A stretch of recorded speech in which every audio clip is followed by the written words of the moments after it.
for the best video games, more isn't necessarily always better.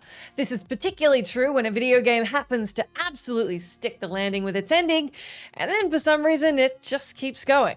There are games like BioShock that fumble the ball with a perfect ending in the original game that doesn't actually represent the end point, so you end up ambling towards the credits roll with far less impact. Then there are games that end brilliantly only for their phenomenal finales to be undermined with story DLC that either undermines the ending, is contradictory to the story so far, or just doesn't fit within the tone established by the original game's final moments. We should point out that many of the DLCs we're talking about here aren't bad. In fact, some of them are downright fantastic, but they do undermine the perfect endings of their base game somewhat. Now, of course, we are talking endings here, so watch out for spoilers. I'm Jess from WhatCulture, and here are 9 video game DLCs that ruined perfect endings.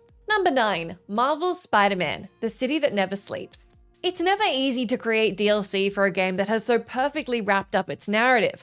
Even the wizards at Insomniac couldn't pull it off without incidentally undermining their well-crafted conclusion, which makes them sort of a victim of their own success. After Peter's confrontation with Octavius, he obtains the antidote to the mass outbreak that has gripped much of the city and its civilians, including his Aunt May. Peter is forced into a brutal choice between using the limited cure to save his aunt or synthesizing it into a vaccine for the masses. He does the big hero thing and opts to save humanity. May reveals she knew his identity all along, and then we flash forward to 3 months later where Peter and Mary Jane are back together, and we see Osborn touch a tank containing his son covered in black goop. All very intriguing, all very painful and meaningful and evocative, and then we're just back. While more time with Spidey is nice, and the City That Never Sleeps missions, which call for you to run around town fighting against Hammerhead and company, are intriguing, they ring a little hollow after the game's big finish. Number 8. Dead Space 3: Awakened. Is Dead Space 3 the best game in the Dead Space series? Absolutely not. Is it the second best game in the Dead Space series? No, not really. But does it have an absolutely epic ending? Yes, it does. When all is said and done, at the peak of the necromorph threat, Isaac and Carver cripple the Brethren Moon, allowing them to sacrifice themselves in order to save mankind. It's incredibly epic and stands as the culmination of a fight against an enemy so brutal and overwhelming that their threat has lasted 3 video games and made their mark in video game villain history. After a nasty final encounter, our heroes agree to die in order to save Earth. It's confirmed the two did manage to destroy the marker, and with it, the necromorphs. Which is so cool, except then the Awakened DLC came out, revealing that the necromorphs were not destroyed at all. Not only that, our heroes didn't die at all, so much for that meaningful farewell. But not to worry, because at the ending of the Awakened DLC, the Earth is being decimated by Brethren Moons, and Isaac and Carver have been knocked unconscious. So we took a great ending and replaced it with a fantastic one where the good guys lose after all. This may not have been so bad if the story had continued, or we had confirmation on what was and wasn't a hallucination, but sadly the series ended there. Number 7. Batman: Arkham Knight. Batgirl: A Matter of Family. Another case of a superhero video game that already managed to nail it with its first ending. We've got Batman: Arkham Knight. While there are multiple endings, the most complete sees our caped crusader revealing his identity to the world, thus triggering the Nightfall Protocol, wherein our hero disappears into Wayne Manor, at which point it explodes. We then see a wealthy family being threatened by muggers before a Batman-looking figure sets upon them, presumably taking up the hero mantle. It's an ambiguous but very cool ending that spawned all kinds of theories ruminating on Bruce's true fate and what it could all mean. Almost inevitably then, it makes all the following story DLC, especially the Gotham City stories which don't feature our favorite bats, fall a little short. Topping the charts of the most disappointing additions that weirdly undermine the ending, though, is the Batgirl DLC. The DLC isn't out and out awful, but it casts an awkward light on Batman's absence that's hard to ignore, and the hour of content makes it feel so lacking, fans were a little puzzled as to why WB Montreal bothered at all. It comes off like a cash-in, not a meaningful contribution to the lore and backstory. While controlling Batgirl was cool, if your Batman Arkham journey ended with this instead of the Nightfall ending, you'd be a little disappointed.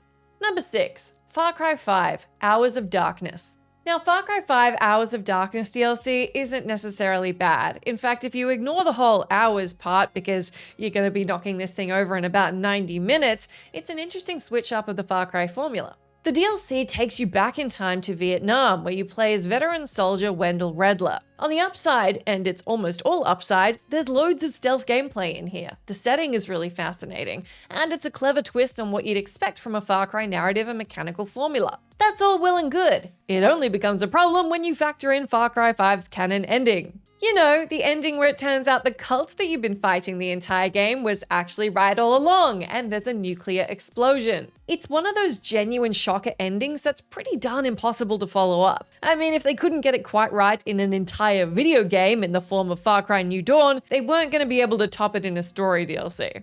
Number 5, Fallout 3, Broken Steel. Okay, we'll admit the ending to Fallout 3 is pretty darn divisive, but as with everything in video games, one man's flawed is another man's perfect. There are a number of different endings in Fallout 3 depending on your actions. The best ending has you go into the chamber to save the Purifier, thereby rescuing humanity but dooming yourself. You can also elect to have one of your companions go into the chamber instead, and depending on said companion, they'll die horribly or survive, depending on whether or not they can withstand radiation. There's a lot more to it, but you get the gist. Basically, you have this huge decision at the very end. You'll most likely die, but you save humanity. Well done, you. Then there's Broken Steel, which was a wonderful reprieve for those who felt ripped off by Fallout 3's ending, but an odd addition for those who enjoyed it. The DLC picks up right where the original leaves off, with a story revolving around you joining the Brotherhood of Steel with a mind to wipe out what's left of the Enclave. There's something to appreciate about getting to see Project Purity's completion and life returning to the wasteland, but it's hard to feel like the narrative way to Fallout 3's finale isn't undermined by its addition. Number 4, Assassin's Creed Odyssey, Legacy of the First Blade. If you know anything about Assassin's Creed lore, you know it's really gone places. Confusing, timey-wimey, space, supernaturally complex places. The end of Assassin's Creed Odyssey, for instance, will sound like total mumbo-jumbo or a phenomenal culmination of the story so far, depending on your knowledge and investment in the narrative. There are 9 possible endings to the narrative, but the best and truest sees you reuniting your family after what has likely been a 100+ hour journey across ancient Greece. It's an incredibly hard-fought finale that involves plenty of tough battles and decisions, but you've spent so much time with Cassandra, or Alexios if for some reason you chose Alexios at this point, that it's an extremely satisfying end to a truly epic journey. Enter the first DLC pack, Legacy of the First Blade, which is the DLC version of sucking the wind right out of your sails. Take me, for instance, who did every tiny side activity and crossed off every outpost and stronghold the game had to offer. I was delighted to get more Odyssey to play. And what did people like me get for their excitement? A weirdly forced storyline where your protagonist settles down,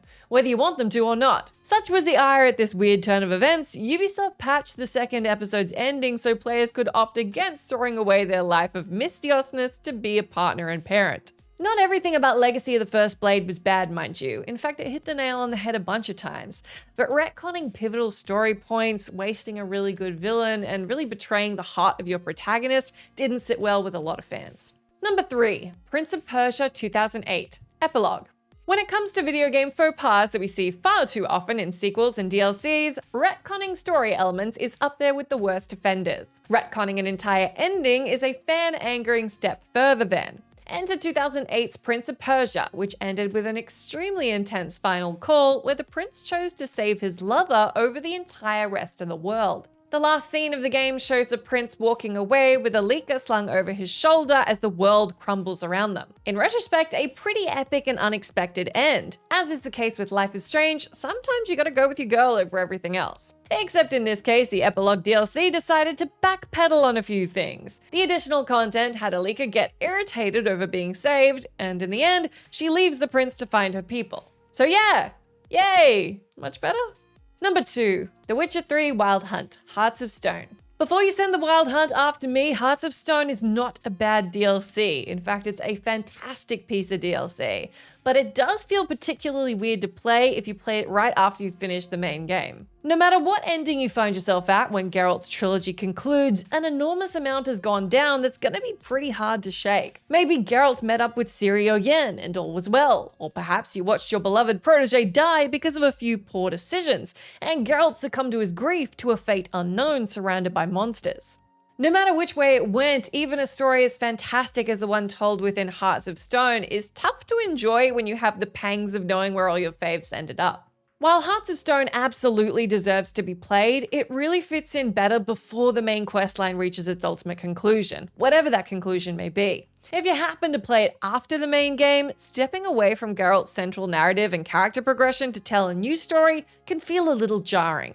Number 1. Assassin's Creed 2: Battle of Folly. The Ezio trilogy comprises Assassin's Creed 2, Brotherhood, Revelations, and 2 DLCs. The Bonfire of the Vanities, which is pretty good, and the Battle of Folly, which is really not very good. The problem with this DLC is that it comes right after Ezio infiltrates the Vatican, defeats Big Bad Rodrigo but decides to spare him, unlocks the vault using the apple and the staff, just go with me here, and speaks to the hologram of Minerva who's from the first civilization. Look, it's all very complicated, but even if none of what I just said made sense to you, just trust me, shit's going down.